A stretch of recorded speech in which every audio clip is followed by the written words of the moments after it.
Yeah, hopefully your contracts with the payroll company would allow you to at least get reimbursed, okay? But ultimately, the employer is responsible. And because the affordability is supposed to be on a look-back basis, meaning that for 2014, next year, their contribution should not exceed 9.5% of their 2014 pay.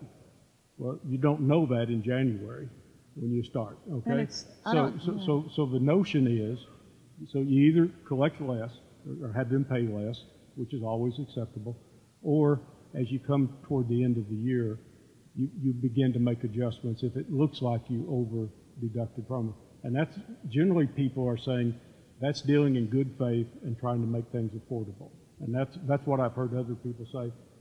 Gene and Alden may have opinions here. Well, I don't know.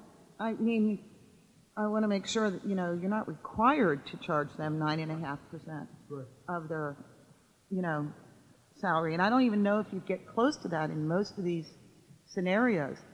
But I mean, the basic bottom line is you need to go back to your restaurant. You need to look at the employee that works 40 hours or 30 hours. You're a full-time employee that works for you right now, that you say, this is going to be a full-time position no matter what happens. And we'll use that employee as a benchmark for the decisions you're going to make in the future, because it only takes one employee go onto the exchange to bring all these penalties in, right?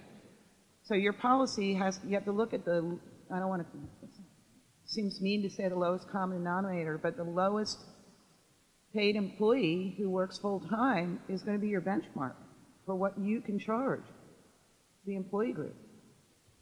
Okay. I think that it's a matter of contract wording that you're going to want to have in place, because if you do miss the mark, the government's not going to skip you and go to ADP. They're going to try to get and extract the penalties from you first. You may try to throw up a good faith defense saying you relied on someone else, but generally they're going to extract the money from you first.